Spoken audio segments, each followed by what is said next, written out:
wanted to go down a line of questioning related to some previous experiences that she has claimed, specifically, I think, a form of assault, maybe references to a lack of therapy. And my ruling was that I had not seen any reason or relevance of that. Those sound like arguments of mitigation of why perhaps you're not as culpable as as the state might allege, that you should receive a lesser sentence if you're guilty of these offenses. But the issues here for the jury to determine are the issues of fact, of whether you did in fact commit any of these offenses. And I haven't seen how a previous sexual assault or a lack of therapy essentially bears on determinations of this at all. But if you want to further argue that or be heard on it, now's an opportunity for you. When I first hired Leaf Howard as my lawyer, he was told of the instance multiple times. I'm not sure as to why you all didn't get it. I was not familiar at the time of the court's process and who I needed to reach out to. I let him do his job, but it was not to my recollection that they did not know of what happened to me. But yes, there was a night that I went door. Are you asking me to? No, I don't really. Yeah, I'm trying to stay big picture, which is what is the reason why the jury needs to hear about this? Well, I don't know who the person was that came after me. Not only did they come after me, but they had a Polaroid picture of me carrying my son to my friend's house. It had a blue blanket, had me with my black outfit on, and I had on a headscarf that I always wear outside. When I saw that picture in the midst of what was happening to me, not only on the day that Captain Winfrey, I don't know if she's still captain, but at the time, she threw me a baby shower. Even when I first started working there, I was called out by, I believe, Captain Winfrey. Captain Winfrey is who we just heard from. No, that was Grady. Oh, I'm sorry. Excuse me. That was Okay, so yes, Lieutenant Grady. It's been a minute. I'm trying to remember names, but she threw me a baby shower at the jail. And when I first started walking there, I was called out for the way that I walked. I walked like I'm a model or twitching my butt or something. And that put me on the spot for everybody in 6 North. So there is no way for me to know if it was because of the baby shower, because she invited my mother and father without my knowledge too. And if I had any knowledge that she would do that, I would not have invited my parents there, because I keep my work separate from my family for this reason. My son was in danger.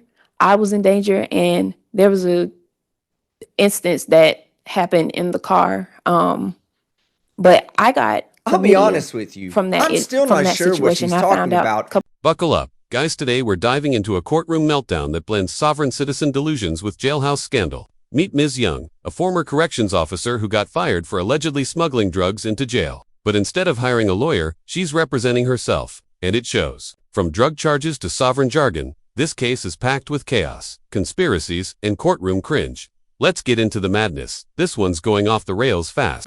Been the one to do. I don't know who the person was. Where did it occur? I tried calling DoorDash to get in contact to see if I can get it, because I called customer service. I parked my car, but I didn't lock my doors.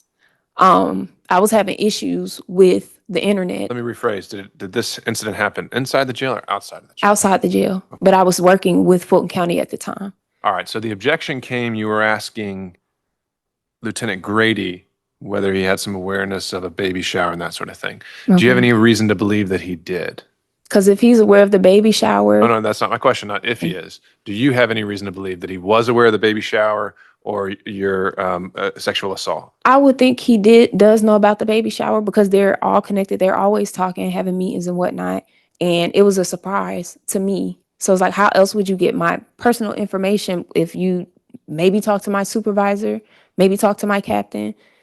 We've had issues in the past as well, nothing detrimental, but I still need to know where it could have came from. Anybody. It could have came from Captain Winfrey. It could have came from Lieutenant Grady. It could have came from the inmate. What could have come from them? If my family was invited to the jailhouse, they could have been followed back. Someone could have been like, here's her information. Because with that situation, me being touched, I was forced to bring whatever they wanted into the jail because they have a picture of my son. They have a picture of my son. Who knows if the next picture might be him at his daycare or me coming into my house. My father. Okay. I understand. So any position of the state, I mean, I'm just trying to focus on process procedure here. Right. The things that Ms. Young is saying, I think that if she chooses to testify, she can go into them. I agree, Your Honor, but I think at this point, I don't think there's sufficient basis for her to ask witnesses regarding some type of baby shower. I'm just not clear as to the nexus or the sequence of the events that would make it relevant at this particular point in the trial. Okay. I agree with you there. What we're focused on is, I mean, at this point, I don't think it would be, maybe this additional, I think you said lieutenant that's coming may have knowledge of this potentially that she could ask about. That is the person who threw the baby shower initially. The person who's coming next. Yes. Okay. Well, glad we're talking about it now then. All right. Well, I think then you can ask this next witness some of these issues. You're going to have to be careful with your phrasing. I think the state's objection to facts, not evidence. The judge opens by shutting down Ms. Young's irrelevant rants, assaults, therapy, past trauma. It's not helping her case, but that doesn't stop her. She accuses her old lawyer of hiding key information, then goes off on a tangent about people stalking her with Polaroids of her son. It's like she's trying to turn a felony hearing into a Netflix thriller. The judge is barely keeping control as Ms. Young veers straight into full-blown conspiracy mode. What we'll be going back to the jury will be State's Exhibit 1, which is the oath. State's Exhibits 3 through 9, which are photographs outside of the jail, as well as the posting. State's Exhibit 12, which is the evidence log. State's Exhibits 22, which is the Caduceus report. And State's Exhibits 23, 24, and 25, which are the GBI lab test results. Everything else is going to be held back? Yes, sir. All right. I'm going to place the redacted indictment, Court's Exhibit 1, and the verdict form, Court's Exhibit 3 on top of that. And then when we have the consolidated charge as Court's Exhibit 4, we'll include that in the stack. And that will be ready to go back to them when we complete the charge. And Your Honor, may I place a copy of the oath? If you've already got it, just make sure you show Ms. Young that before you do so. I mean, it's a bit redundant since it's also Exhibit 1, but all right. So based on what was just said on the record, is there any objection on behalf of the defense as to what would be going back in the jury room during deliberations? I would say the oath of office. I object to it because that signature, I have to look over my own document again. My signature, if I'm not mistaken, I signed something else. I'm sorry, let me rephrase that.